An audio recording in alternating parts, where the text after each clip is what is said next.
Hello guys, hope your all doing good. என் லைஃப்பில் நான் ரொம்ப பெரிய ரிஸ்க்கெல்லாம் எடுக்க விரும்பலப்பா. ஆனால் நான் ஒரு சின்ன விஷயத்த மாற்றினாலும் என் லைஃப் அதை வேற லெவலில் கொண்டு போகணும் அப்படின்னு நினச்சிங்கன்னா இந்த வீடியோ ஃபுல்லாக பாருங்கள். இதில் ஒரு சூப்பரான ஒரு மேட்டரை சொல்லியிருக்கேன். இந்த விஷயம் என்கிட்ட பை காட்ஸ் கிரேஸ் டச்சோடு இருந்தது கிடையாது. பட் நான் பார்க்குறேன் என் லைஃப்பில் ஒரு பர்சன் கிட்டே இந்த விஷயத்தை ஐயோ இதுக்கெல்லாம் மாயா அப்படின்னு சொல்லிட்டு என்னை யோசிக்க வச்ச அந்த ஒரு விஷயம் ரெக்ரெட். எதுக்கு எதுக்கு எனக்கு சுத்தமாக புரியலை. சின்ன சின்ன விஷயத்துல இருந்து ரெக்ரெட். நான் இதை வாங்கிட்டேன், இதை விட பெட்டராக ஒரு இடத்துல கிடைக்குது, அதுக்கு ஒரு ரெக்ரெட்.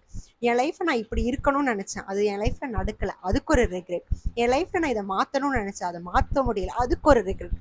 இந்த மாதிரி சின்ன சின்ன விஷயத்தில் ஆரம்பித்து ரொம்ப பெரிய விஷயம் வரைக்கும் எடுத்துகிட்டு போகிற ஒரு ரொம்ப பெரிய ஒரு டாபிக் தான் ரெக்ரெட்.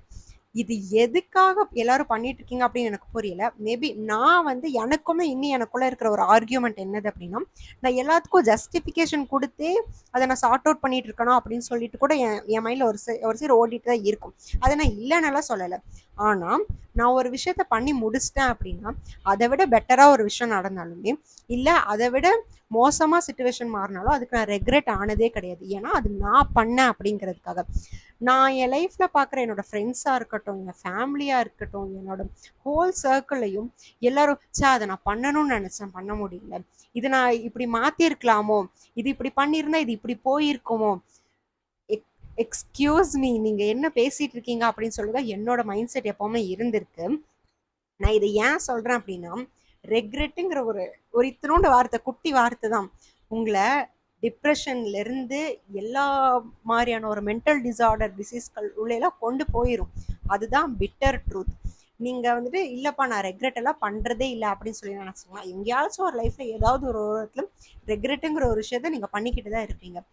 நான் என்ன சொல்கிறேன் அப்படின்னா, ஃபஸ்ட்டு அந்த ரெக்ரெட்டுங்கிற விஷயத்த நீங்கள் தூக்கி போட்டுட்டா லைஃப் எந்த அளவுக்கு மாறும் அப்படின்னா, ஓகே இதை நான் பண்ணிட்டேன், எஸ் இது தப்பாக போயிடுச்சு, அடுத்த தடவை இதை நான் நல்லா பண்ணியிருக்கேன் அப்படின்னு சொல்லிட்டு டேக் இட் ஈஸி மென்டாலிட்டிக்குள்ளே யாருமே இந்த ஜென்ரேஷன் வரமாட்டேங்குது அப்படின்னு சொல்லிட்டு நார்மலாகவே இந்த சொசைட்டியில் ஒரு டாக் இருந்துட்டு தான் இருக்குது.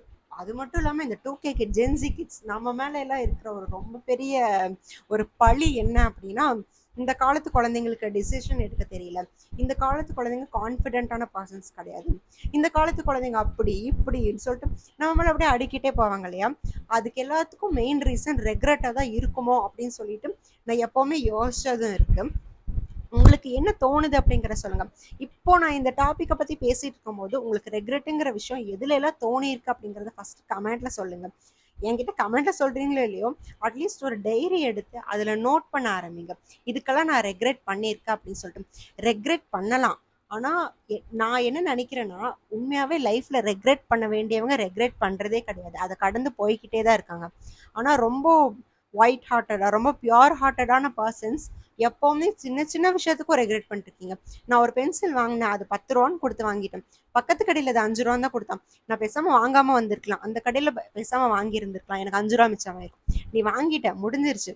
அதை நான் அந்த மாதிரியான ஒரு சுச்சுவேஷனை நான் எப்படி ஹேண்டில் பண்ணுவேன் அப்படின்னா, என்கிட்ட 10 ரூபா இருந்துச்சு வாங்குற அளவுக்கு, அந்த அளவுக்கு நான் ஃபினான்ஷியலாக இப்போ நான் ஸ்டேபிளாக இருக்கேன். 10 ரூபா போனால் போட்டோம், நான் இந்த பென்சில் வாங்கியிருக்கேன், இது நான் பண்ண ஹார்ட் ஒர்க்கு கிடைச்ச ப்ரைஸுங்கிற மாதிரி தான் நான் எப்பவும் நினைப்பேன். என் லைஃப்பில் ஒரு விஷயம் தப்பாக போயிடுச்சு, முடிஞ்சிருச்சு, அதை மற்ற பர்சனாக இருந்திருந்தாங்கன்னா நான் பேசாமல் அன்னைக்கே இதை யோசிச்சிருக்கலாம், அன்னைக்கே நான் இதை பண்ணாமல் இருந்திருக்கலாம், என் லைஃப் இப்படி மாறி இருக்காது அப்படின்னு சொல்லி யோசிச்சு உங்களே நீங்கள் ஒரு மென்டல் டார்ச்சருக்குள்ளே நம்ம செல்ஃபாகவே எடுத்துகிட்டு போயிடும். மென்டல் டார்ச்சர் பண்ணுறதுக்கு நமக்கு வெளியே இருந்து தேர்ட் பர்சனெல்லாம் தேவையில்லை, நம்மளே போதுங்கிற அளவுக்கு தான் இப்போ எல்லாருமே ஒரு ஜோனில் இருக்கும். பிகாஸ் ஆஃப்டர் கொரோனா எல்லாரோட லைஃப்லேயும் டிப்ரெஷனுங்கிற விஷயம் போந்து விளையாடிட்டு இருக்கு. இதில் ரெக்ரெட்டுங்கிற விஷயம் தான் டாப்பில் இருக்குது. ஸோ நானுமே என் லைஃப்லேயும் நிறைய விஷயம் தப்பாக போயிருக்கு. பட் அதை நினச்சி நான் கவலைப்பட்டதே கிடையாது. ஆனால் அந்த விஷயம் நடக்கிறதுக்கு முன்னாடி வரைக்கும் அந்த விஷயத்த நான் பயங்கரமாக என்ஜாய் பண்ணேன், ரொம்ப ஹாப்பியாக இருந்தேன், செம ஜாலியாக இருந்தேன். இப்போ அந்த ஒரு லைஃப் ஒரு மாதிரி தப்பான டெசிஷனில் போயிருச்சு அப்படிங்கிறதுக்கு அப்புறம் நான் ஓகே அப்படின்னு சொல்லிட்டு அதுலேருந்து நான் விலகி வந்துட்டேன். அதுக்கப்புறம் நான் ஒரு லைஃப்பை சூஸ் பண்ணேன், அதில் நான் இப்போ ஹாப்பியாக இருக்கேன் அப்படின்னு சொல்லி தான் நான் எப்போவுமே நினைப்பேனே தவிர, ஒருவேளை நான் இதை பண்ணாமல் இருந்திருக்கலாமோ, அவங்க பேசி கேட்டு இருந்திருக்கலாமோ, அது பண்ணியிருக்கலாமோ, இதெல்லாம் யோசிக்க ஆரம்பிச்சோன்னா நார்மலாகவே நமக்கு ஒர்க் ஸ்ட்ரெஸ்ஸு, அப்புறம் ஃபேமிலி ஸ்ட்ரெஸ், ஃப்ரெண்ட்ஸ் அப்படின்னு சொல்லிட்டு எந்த ரிலேஷன்ஷிப்பாக இருந்தாலும் டிப்ரெஷன் இல்லாத, ஸ்ட்ரெஸ் இல்லாத ஒரு லைஃப்ங்கிறது யாருக்குமே இல்லை இல்லையா. எல்லாத்துக்குமே people have the reason to get depressed. டிப்ரெஷனே இல்லாத வாழ்க்கைங்கிறது யாருக்குமே இல்லை. ஆனால் இது எல்லாத்துக்கும் மெயின் ரீசனாக இருக்கிற ரெக்ரெட்டை தூக்கி வீசிட்டிங்க அப்படின்னா லைஃப் ரொம்ப ஹாப்பியாக பியூட்டிஃபுல்லாக இருக்கும். நான் என்ன சொல்கிறேன்னா, நீங்கள் பண்ணுற ஒரு தப்புக்குமே ரெக்ரெட் ஆகிட்டு அதுக்கு ஒரு ஜஸ்டிஃபிகேஷன் கொடுத்துட்டு இருக்காதீங்க அப்படின்ட்டு நான் சொல்ல வரல. Regret is also good. ஆனால் அது எதுக்கு பண்ணுறோம் அப்படிங்கிறதுல தான் இருக்குது. நம்ம சின்ன சின்ன விஷயத்துக்கெல்லாம் ரெக்ரெட் ஆகிட்டே இருந்தாலும் லைஃப்பில் அப்படியே அதை அடுக்கிட்டே போனீங்கன்னா அது ரொம்ப பெரிய ஒரு விஷயமா மாறிடும். ஒரு சின்ன ஒரு பென்சிலேருந்து ஆரம்பிச்ச ரெக்ரெட், அதுக்கப்புறம் எங்கள் அம்மா சொல்கிறத நான் அது கேட்டிருந்தா இப்படி மாறி இருக்கும், நான் அவங்க பேச்சை கேட்காம இருந்திருந்தா என் லைஃப் நல்லா இருந்திருக்கும், என் லைஃப்பை நான் இன்னைக்கு இதை மாற்றணும்னு நினச்சேன், அதை மாற்ற முடியலையே, அதுக்கு ஒரு ரெக்ரெட். இந்த மாதிரி நீங்கள் ரெக்ரெட்க்கு ரீசன் அடிக்கிட்டே போனீங்கன்னா end of the day regret மட்டும்தான் லைஃப்பில் மிஞ்சும் தவிர ஹாப்பினஸ் என்ஜாய்மெண்ட்ஸுங்கிறது இருக்கவே இருக்காது.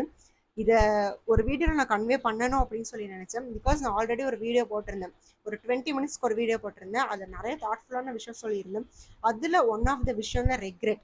ஆனால் அந்த வீடியோவில் வந்த வியூஸும் சரி, அதில் இருக்கிற கமெண்ட்ஸும் சரி, ஒரு பர்சனலாக எனக்கும் அந்த கமெண்ட்டும் சரி, ரெக்ரெட்டை பற்றி நான் பேசி டக்குன்னு முடிச்சிட்டேன் அப்படின்ட்டு சொல்லியிருந்தீங்க.